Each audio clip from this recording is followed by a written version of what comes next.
벤투 감독은 27일 서울 월드컵 경기장에서 열린 카메룬전 후 기자회견에서 이강인을 연호하는 관중들의 목소리를 들었나? 라는 질문에 귀가 두 개라 듣지 않을 수 없다. 잘 들었다.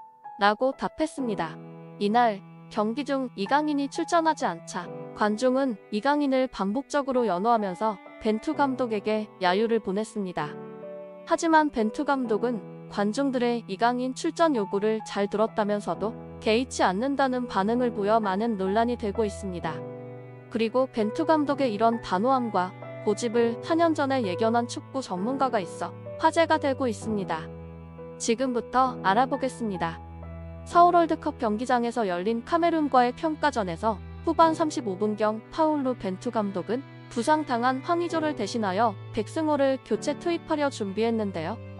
그때 갑자기 6만여 명이 들어찬 관중석에서 다수의 팬들이 이강인의 이름을 연호했습니다. 거기에 더하여 후반 추가 시간에 관중들은 또 한 번 이름을 외쳤는데요. 그러나 벤투 감독은 철저히 외면했습니다. 9월 A매치 2경기 0분 이강인의 출전 시간입니다. 벤투 감독은 끝내 2경기 모두 이강인을 투입하지 않았고 스페인에서 날아온 이강인은 결국 단 1분도 뛰지 못했습니다. 전광판에 벤치에 앉은 이강인을 비출 때마다 많은 팬들이 소리를 질렀습니다. 이강인이 뛰는 걸 직접 보고 싶어하는 팬들의 환호성이었습니다.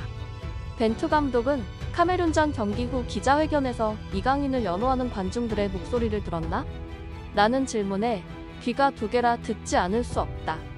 잘 들었다. 라고 답했습니다. 그리고 이강인을 출전시키지 않은 이유에 관해서는 경기 중에 팀에 무엇이 필요한지 분석했다며 다른 옵션을 선택하기로 했다. 전술적인 선택이었다. 라고 밝혔습니다. 벤투 감독은 이강인이 무엇을 보완해야 하느냐는 질문에는 발전의 문제보다는 선택의 문제라며 선발한 모든 선수를 출전시키기는 쉽지 않다. 팀이 어떤 것을 필요로 하는지가 중요하다. 9월에 치른 2경기 모두 이강인이 출전하기는 좋은 순간이 아니라고 평가했다.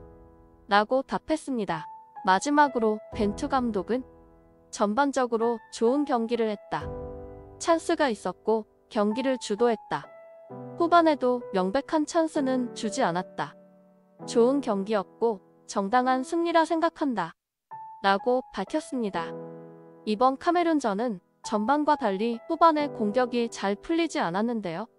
이강인이 교체로 들어갔다면 흐름을 바꿀 수도 있었습니다. 하지만 벤투의 고집은 누구도 꺾지 못했습니다.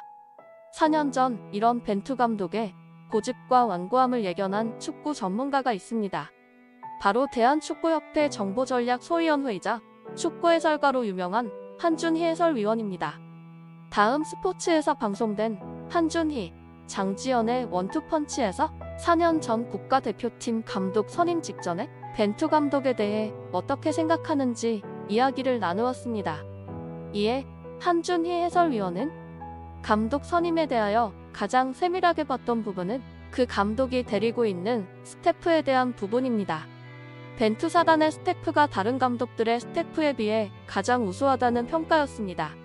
현재 유럽의 많은 포르투갈 지도자들이 활동 중입니다. 벤투 감독이 포르투갈의 다른 감독들에게 뒤처져 있는 상황을 극복하기 위해 엄청나게 노력하리라 생각했습니다.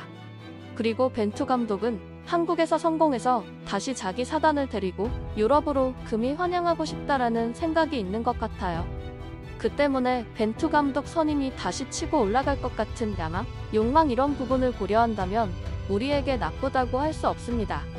스태프들도 굉장히 알차고 포르투갈의 피지컬과 전술 등과 같은 분야에 있어서 포르투갈의 젊은 스태프들이 세계 축구에서 신선한 바람을 불러왔기 때문에 긍정적인 부분은 확실히 있어요.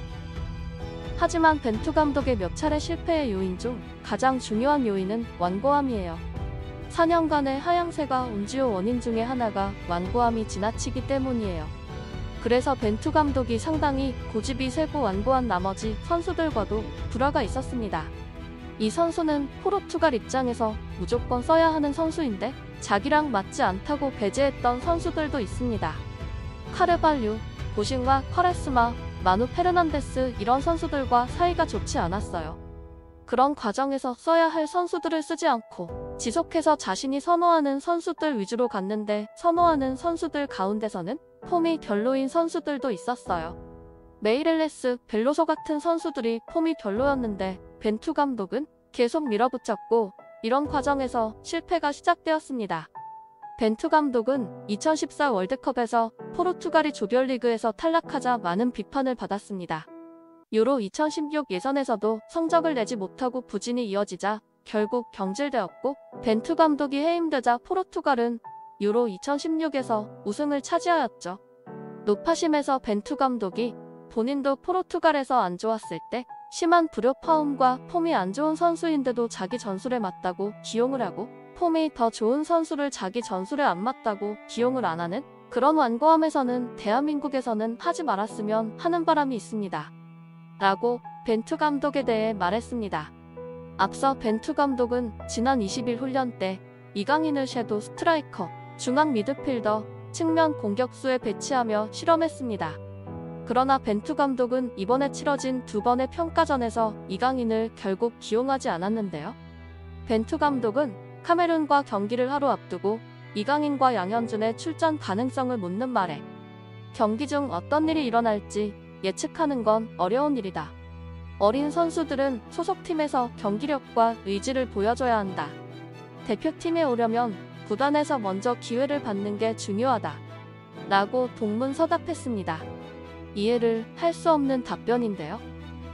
이강인과 양현준 모두 소속팀에서 주전으로 뛰고 있습니다. 특히 이강인은 이번 시즌 세계 5대 리그에 속하는 스페인 프리메라리가에서 한 골 3도움을 기록하며 4경기 연속 공격 포인트를 이어가고 있습니다.